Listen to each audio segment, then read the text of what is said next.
El año nuevo arrancó adolorido por las guerras que no dan tregua. Los más de 100 días de enfrentamientos en el Medio Oriente tienen dividido al mundo. En Colombia, los israelíes y los palestinos, aunque desde la distancia, siguen aterrados lo que pasa en su tierra, en un conflicto que parece no tener fin y que ha estado adobado por la crueldad de una guerrilla que tiene como misión acabar con el pueblo judío.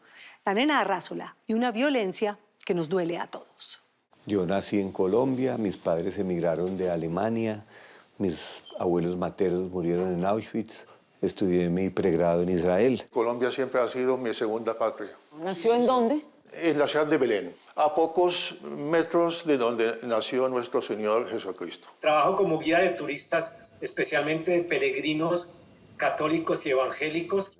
Un profesor, un arquitecto y un historiador e ingeniero que es guía turística actualmente. Son tres hombres que no tendrían mucho en común. Sus oficios no se parecen. Uno de ellos habla portugués, el otro inglés y el otro árabe. Nacieron en lugares distintos y distantes del planeta, y aunque dos de ellos viven en Bogotá, poco o nada se ven. Pero cuando hablan, sus opiniones producen cadenas de rechazo o de aprobación que se esparcen en segundos por todo el mundo.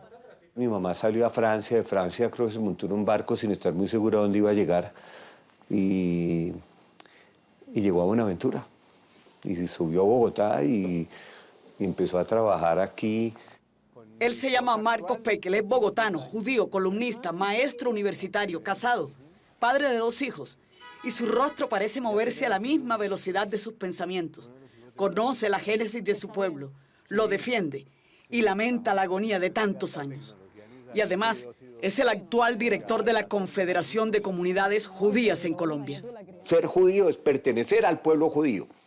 Y en el pueblo judío hay muchas corrientes, muchas vertientes. Somos un pueblo sin jerarquía, anárquico, pero cuando hay situaciones como las de hoy, unidos como una roca que nadie la rompe. Esta situación de la que habla Marcos Pekel es nada menos que el ataque de Hamás a Israel el 7 de octubre del año pasado, de 2023, donde fueron asesinadas 1.400 personas y 239 secuestrados. Uno de ellos es colombo israelí que se llama Elkana Bobot y aún permanece en cautiverio. 2 colombianos más, Ivonne Rubio y Antonio Macías, murieron a manos de Hamás. Un ataque de ese salvajismo no hemos visto en décadas en la Tierra, en el planeta Tierra. Imagínese usted que llegaron estos terroristas, cruzaron la frontera a Israel, llegaron a los kibutz, acribillaron a las familias en sus camas, en sus casas, a las mujeres las violaron, luego las quemaron. Fueron a un festival de música electrónica donde había 3.000 jóvenes, adolescentes, y los asesinaron 260, empezaron a disparar con drones y también los que estaban ahí. Imágenes como estas rápidamente alcanzaron a darle la vuelta al mundo en menos de un segundo.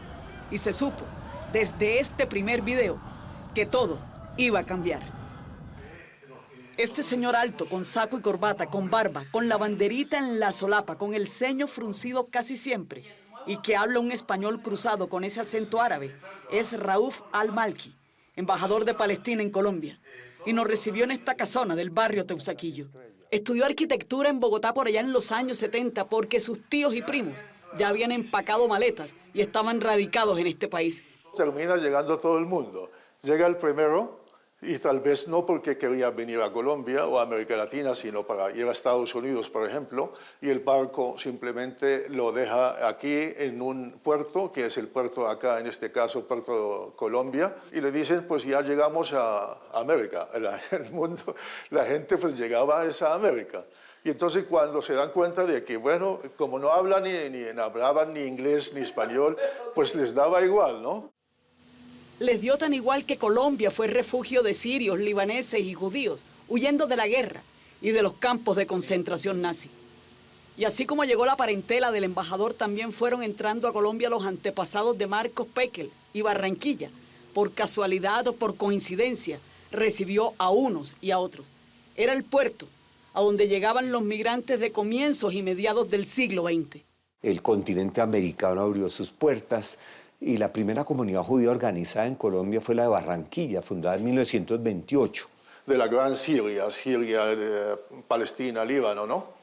Y su gran concentración pues, es en la costa, más que todo la ciudad de Barranquilla. En Colombia, según Marcos Pekel, hay 6.000 judíos que viven en Barranquilla, Bogotá, Cali y Medellín. La comunidad judía nuestra en Colombia, que está constituida por judíos los judíos ashkenazim, que emigraron de Rumania, Polonia y Alemania, muchos de esos emigrantes pues crearon empresas, las empresas son grandes, son empresas importantes, pero fueron creadas a pulso puro. El embajador palestino dice que ellos son cerca de 100.000 en Colombia, contando a quienes tienen raíces sirias y libanesas.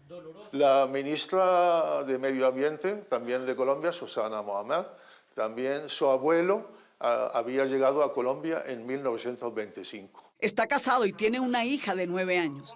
Se siente cómodo en Colombia y sigue en el celular el minuto a minuto de la confrontación en Gaza. El pueblo palestino se siente identificado con Hamás. Debe haber gente que sí se identifica con Hamás y debe haber gente que piensa que Hamás es el camino. ¿Por qué? Porque Israel no ha permitido que los representantes del pueblo palestino, que es el gobierno palestino, pueda desarrollar lo que son, digamos, las aspiraciones del pueblo palestino. ¿En qué sentido? En que Israel no ha permitido la creación del Estado palestino. Hamás es un partido político que tiene su brazo armado. Así de claro para ellos. Y él, desde su ropaje de embajador nacido en Belén con familia viviendo en Jerusalén, la cifra de muertos del ataque de Hamás no la discute, aunque la mira con cierta prevención. ¿Cuántos murieron en el ataque de Hamás ahorita Israel? ¿Cuántos fueron? Los israelíes dicen que 1.400. 1.400. Eso dicen los israelíes. ¿Hamás tiene cómo responderle militarmente a Israel? No, o sea, aquí no vamos a mentir. O sea, lo que hay es una guerrilla, ¿no? Son unos milicianos que le han causado también daño a Israel. A la larga también termina haciéndole daño a su propia gente, que muchos de ellos están arrinconados y en la pobreza absoluta. Pero el ataque de Hamás despertó la ira santa judía en la franja de Gaza donde se instaló este grupo. Y los ataques aún hoy no paran. Para Israel es derecho a la defensa y para los palestinos es venganza. Yo quisiera saber qué es lo que quiere, qué es lo que busca Israel. Si es venganza... El pueblo judío es uno y está luchando contra algo que es un monstruo y que tiene que derrotarlo. ¿Usted cree que Hamás pierda esta guerra? No se trata de perder o ganar. Pues lo que busca Hamás es matar judíos. Lo dice su carta ideológica. Hamás es un movimiento que tiene sus bases, sus raíces dentro del pueblo. David vive en Jerusalén, también colombiano, ingeniero, historiador, arqueólogo, y ahora hace visitas guiadas. Su padre fue sionista y se fue en 1975 para Israel, y allá se quedó. Quedé acá, me amañé, me casé, tuve hijos, me divorcié, me casé con una segunda señora colombiana, así que ya hice de este país mi tierra. Desde Tierra Santa nos conectamos. La entrevista fue a las 10:30 de la mañana, hora de Colombia. Ya estaba anocheciendo en Israel. Y aquí ya está oscuro. Buenas noches para ustedes y muchas gracias por haberme invitado. Aunque hayan sido muy pocas las buenas noches desde ese 7 de octubre del año pasado. La gente tenía mucho miedo. David hace el esfuerzo y se pone en modo reportero de guerra. Oficio que escogió ejercer por 35 años y nos relata, al mejor estilo de un cronista, cómo es y cómo está hoy la Ciudad Santa. Tuve decenas de veces que me cayeron bombas y morteros. No es que no tenga miedo, pero yo sé controlar el miedo. Él aprendió a controlarlo, pero para la mayoría el terror es cotidiano. Es como vivir sobre un campo minado. Pero tú sales a la ciudad y la ciudad está vacía. La gente no quiere salir de la casa. Los supermercados hay poca gente, la gente no habla, la gente está callada. El miedo no se lo sacan de encima todavía. No logra sacudirse de ese 7 de octubre. Pero todo era una confusión porque no se sabía realmente qué estaba pasando. Entonces, eso, y ahí con el tiempo empiezas a entender lo que pasó y empiezas a preguntar, oye, pero ¿dónde está el ejército? ¿Cómo puede ser que estos tipos se pasaron la guerra y atracaron? ¿Dónde están nuestros tanques? ¿Dónde están nuestros helicópteros, los drones, la fuerza aérea? Más o menos después de 12 horas, tipo 7, 8 de la noche, entendiste qué es lo que pasó y entendiste también que todavía nosotros no tenemos el control de la situación. Y tú dices, toda la vida yo viví con esa sensación de que ese es un país muy bien protegido, y el ejército es muy potente y ahora me siento desnudo frente a esta situación que se me aparece de un día para otro. Y su propio hijo ha estado en la mira de los misiles y esa sola imagen es un tormento. Él vive en el 9º piso de un edificio. El otro día me mandó unas imágenes en vivo de cómo vienen los misiles de Gaza y cómo los interceptores los interceptan y caen ahí. Mejor dicho, y tú estás ahí es porque tu hijo puede ser que también le caiga un misil ahí. Entonces, ¿qué hago? ¿Cómo los protejo? Esta impotencia a veces te mata. Una muerte lenta y otras son inmediatas. Es una agonía que no tiene que ver de qué lado estás. Lo importante es tratar de transmitirle a la gente el mensaje humano de lo que está pasando. Y el drama humano está a los dos lados de la frontera. Es cierto que en este momento los palestinos están llevando la peor parte. Israel lleva su historia a cuesta, sus 400 años de esclavitud en Egipto, la promesa de la tierra prometida. Nosotros, los que vivimos hoy en el siglo XXI, debemos pensar que también fuimos esclavos y fuimos liberados. Las cámaras de Gaza y los campos de concentración donde Hitler pretendió exterminarlos. Tenemos la tierra prometida, que aparece en nuestras escrituras con Abraham primero, cuando Dios le dice a Abraham, vete a la tierra que te mostraré, y luego con Moisés, cuando saca a los judíos de la esclavitud de Egipto y los lleva otra vez a la tierra prometida. Dios no reparte la tierra, esto es para ti y esto es para... Y usted es mi pueblo elegido y usted no elegido. O sea, ¿qué Dios es este? Perdón. Dios tiene que ser justo, ¿no? Y todos somos creación de Dios, ¿verdad? Y todos nacimos libres. No se trata solo de un mandato divino, sino de una orden terrenal cuando Naciones Unidas, en mayo de 1948, le dio el derecho a Israel a tener su propio Estado y su propia tierra.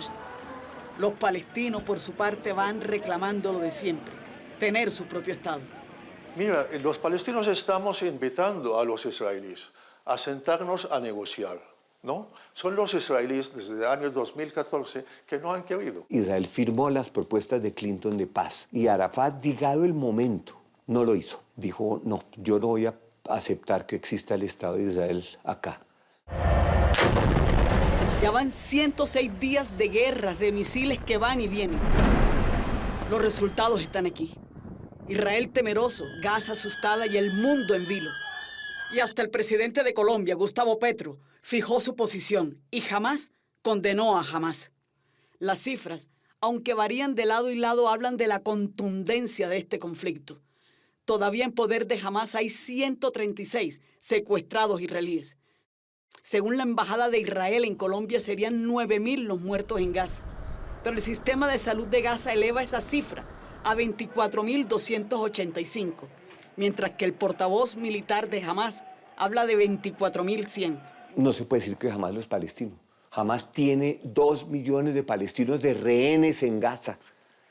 Yo lamento profundamente el sufrimiento por el que está pasando el pueblo palestino en Gaza hoy en día.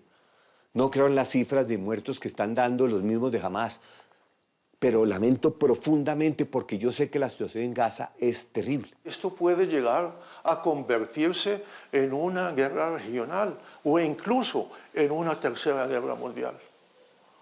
Estamos viendo que desde Yemen están lanzando misiles. Y sea cual fuera la verdadera cifra, el dolor es el mismo en Israel y en Gaza. Nadie sabe hasta cuándo irá, pero cada vez hay más actores disparando y más países involucrados. Y esto sería algo así, como dicen algunos, la antesala apocalíptica que llevaría a una confrontación más aguda.